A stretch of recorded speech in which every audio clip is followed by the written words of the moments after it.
अभी आपको थोड़ी देर पहले महायुद्धों के बीच की अर्थव्यवस्था के बारे में बताने के लिए कहा था, उसको देखें। ये महायुद्ध कौन थे? प्रथम विश्व युद्ध और द्वितीय विश्व युद्ध। प्रथम विश्व युद्ध 1914 से लेकर 1918 तक और द्वितीय महायुद्ध 1939 से 1945 तक ये दो युद्ध हुए थे।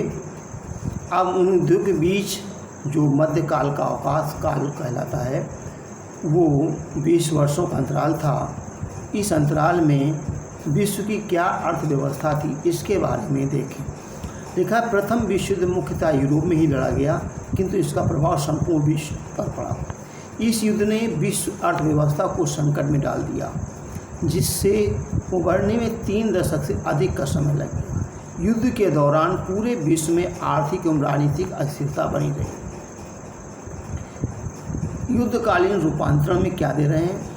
प्रथम विश्व युद्ध जो 2 खेमों के बीच लड़ा गया, एक ओर मित्र राष्ट्र अर्थात ब्रिटेन, फ्रांस, रूस थी, दूसरी ओर केंद्रीय शक्तियां जर्मनी, ऑस्ट्रिया हंगरी और ऑटोमन तुर्की थी। अगस्त 1914 में जब युद्ध शुरू हुआ, उस समय बहुत से सरकारों को यही लगता था कि यह युद्ध कम समय में ही खत्म हो जाएगा, लेकिन युद्ध 4 साल से भी अधिक समय तक चलता रहा। मानव सभ्यता के इतिहास में ऐसा भीषण युद्ध पहले कभी नहीं हुआ था।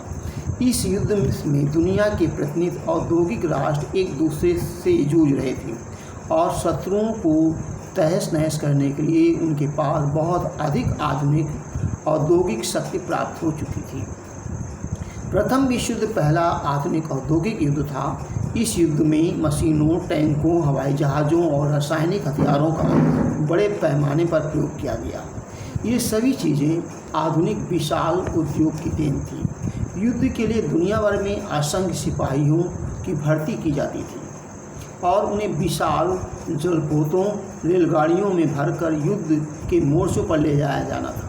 प्रथम विश्व युद्ध में जन और धन की बहुत अधिक हानि हुई। औद्योगिक शक्ति के बिना ऐसा संभव नहीं था। इस युद्ध में 90 लाख से अधिक लोग मारे गए और लगभग 2 करोड़ लोग घायल हुए। मृतकों और घायलों में से अधिकतर कामकाजी उम्र के लोग थे।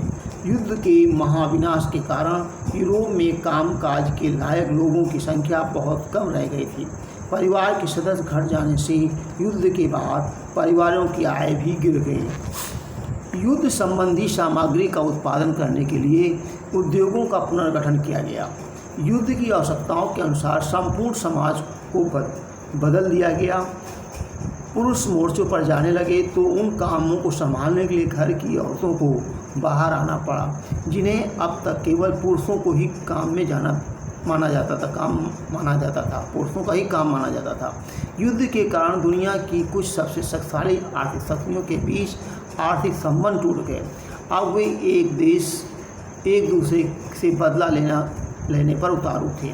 इस युद्ध के लिए ब्रिटेन को अमेरिकी बैंकों और अमेरिकी जनता से भारी कर्ज लेना पड़ा। परिणाम स्वरूप इस युद्ध ने अमेरिका को कर्जदार के बजाय कर्जदाता देश बना दिया। युद्ध के बाद दूसरे देशों में अमेरिका व उसके नागरिकों की संपत्तियों की कीमत अमेरिका में दूसरे देशों की सरकारों व उन नागरिकों के स्वामित्व अथवा नियंत्रण वाली संपदाओं से कहीं अधिक हो चुकी थी। प्रथम विश्व युद्ध की समाप्ति के बाद अब युद्धोत्तर युद्ध के बाद क्या सुधार हुआ? प्रथम विश्व युद्ध की समाप्ति के बाद आर्थिक स्थिति पुनः पहली वाली स्थिति लाने का काम बहुत कठिन था। युद्ध से पहले ब्रिटेन दुनिया की सबसे बड़ी अर्थव्यवस्था था। युद्ध के बाद सबसे बड़ा संकट उसे ही झेलना पड़ा जिस समय ब्रिटेन युद्ध लड़ रहा था। उसी समय भारत और जापान में उद्योग विकसित होने लगे। युद्ध के बाद भारतीय बाजार में पहले वाली प्रभावशाली स्थिति प्राप्त करना ब्रिटेन के लिए अत्यंत कठिन हो गया था। अब उसे जापान से भी मुकाबला करना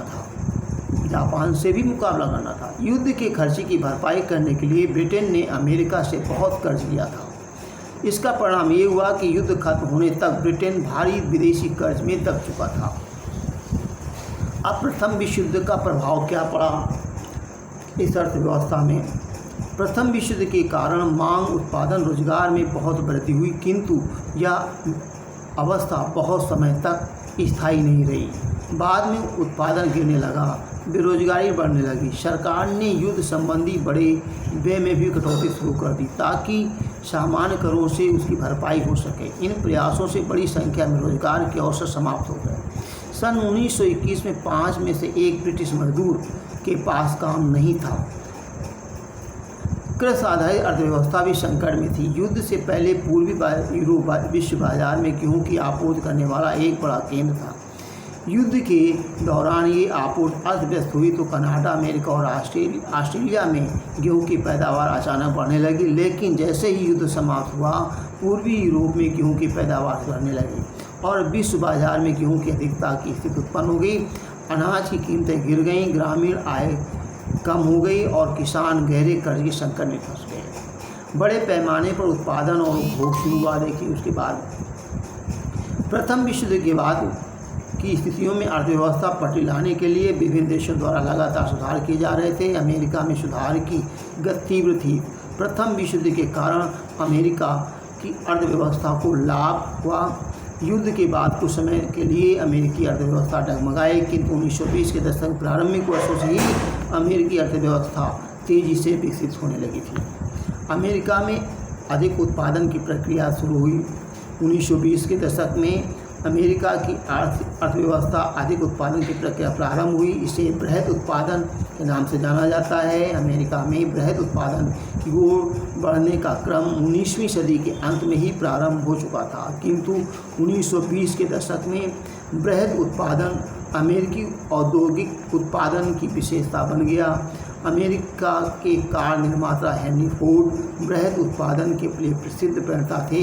उन्होंने अपने कारखाने में आधुनिक असेंबली लाइन स्थापित की। असेंबली लाइन एक ऐसी तकनीक व्यवस्था है जिसमें एक कन्वेयर बेल्ट पर वस्तुएं रखी जाती हैं और सुव्यवस्थित तरीके से एक साथ अनेक वस्तुएं गंतव्य तक पहुंच जाती हैं। कौन सी व्यवस्था बताइए? Conveyor belt. जैसे आपने देखा होगा, गैस भरने का प्लांट होता है, सिलेंडर रख दिए गए, एक समय जाते हुए एक साथ सबकी भराई होती जाती है। क्रम से सिलेंडरों की भराई होती जाती है, तो इससे समय कम लगता है और कार्य अधिक होता है। इस समय श्रम और धन की बचत होती है। इससे समय और श्रम, धन की बचत होती है, तीनों चीज़ों की, समय, श्रम और धन। हेनरी फोर्ड ने ये विचार शिकागो के एक बूचड़खाने से लिया था, जहां मरे हुए जानवरों के मांस को एक कन्वेयर बेल्ट पर रख दिया जाता था और उसके दूसरे सिरे पर खड़े मांस विक्रेता अपने हिस्से का मांस उठाकर निकलते जाते थे। मतलब यहाँ तक कि मांस, जैसे पशुओं का एक साथ ले जाना, एक साथ कटना, उनकी सफाई होना, धुलाई होना, पैकिंग होना, तौल कर उतनी मात्रा में इतनी डालो, उतना माल को ले जाने वाले को मिल जाता था। ऐसी व्यवस्था, इस तरह से काम होने लगा था। अब देखिए, असेंबली लाइन पर मजदूरों को एक ही काम, जैसे कार के किसी विशेष पुर्जे को लगाते रहना, मशीनों के ढंग में बार बार करते रहना होता था। काम की गति को इस बात से तय होती थी कि कन्वेयर बेल्ट किस गति से चलती है। यह काम की गति बढ़ाकर प्रत्येक मजदूर की उत्पादकता बढ़ाने वाला उपाय था। कन्वेयर बेल्ट के साथ खड़े होने के बाद कोई मजदूर अपने काम में ढील करने या कुछ क्षण के लिए भी अवकाश लेने का जोखिम नहीं उठा सकता था। इस व्यवस्था में मजदूर अपने साथियों के साथ बातचीत भी नहीं कर सकते थे।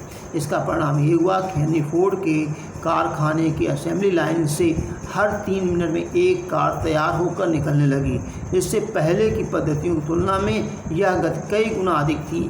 टी मॉडल नामक कार बृहद उत्पादन पद्धति से बनी पहली कार थी। कौन सी कार? टी मॉडल नामक कार जो थी, ये कन्वेयर बेल्ट के माध्यम से बनी थी। हेनरी फोर्ड द्वारा अपनाई गई ये पद्धति की उत्पादकता को देखते हुए इसे जल्दी पूरे अमेरिका में अपनाया जाने लगा। अब यूरोप में भी अमेरिका का अनुकरण किया जाने लगा। बृहद उत्पादन पद्धति ने इंजीनियरिंग आधारित वस्तुओं की लागत और कीमत को कम करने का काम किया। पहले की तुलना में अच्छे वेतन के कारण बहुत से सारे मजदूर भी कार जैसी टिकाऊ उपभोक्ता वस्तुएं खरीद सकते थे। सन 1919 से अमेरिका में 20 लाख कारों का उत्पादन होता था 1929 में बढ़कर 50 लाख कार प्रति वर्ष से भी ऊपर जा पहुंचा। इसके साथ बहुत से सारे लोग fridge, washing machine, radio, gramophone players आदि खरीदने लगे। ये वस्तुएं हायर परचेज व्यवस्था के अंतर्गत खरीदी जाती थी। इसके अंतर्गत लोग वे सारी वस्तुएं कर्ज पर खरीदते थे। उनकी कीमत साप्ताहिक और मासिक किस्तों में चुकाई जाती थी। मकानों का निर्माण, निजी मकानों की संख्या में वृद्धि से भी फ्रिज, वॉशिंग मशीन आदि उपकरणों की मांग वृद्धि हुई। घरों का निर्माण या खरीदारी के भी कर्जे पर भी की जा रही थी। अब 1920 के दशक में आवास एवं निर्माण क्षेत्र में आए उछाल से अमेरिकी संपन्नता का आधार पैदा हो चुकी थी। मकानों के निर्माण और घरेलू आवश्यकताओं की वस्तुओं में निवेश से रोजगार और मांग में बढ़ती दूसरी और उपभोग भी बढ़ता था। बढ़ते उपभोग के लिए और अधिक निवेश की आवश्यकता थी, जिससे नए रोजगार आमदनी में वृद्धि होने लगी थी। दुनिया का सबसे बड़ा कर्जदाता देश बन गया। कौन? अमेरिका। सन 1923 में अमेरिका शेष विश्व की पूंजी का निर्यात पुनः करने लगा और वह दुनिया का सबसे बड़ा करदाता देश बन गया। अमेरिका द्वारा आयात और पूंजी निर्यात के दोनों अर्थव्यवस्थाओं को भी संकट से उबारने में सहायता की। अगले 6 साल में विश्व व्यापार व आय वृद्धि में बहुत सुधार आया है, लेकिन यह स्थिति लंबे समय तक नहीं रह पाई। सन 1929 तक आते आते दुनिया का एक ऐसी आर्थिक संकट में फंस गई जिसका उसने पहले ही कभी सामना नहीं किया था। इसे हम आर्थिक महामंदी के नाम से जानते हैं। कल इसे आगे बढ़ाएं।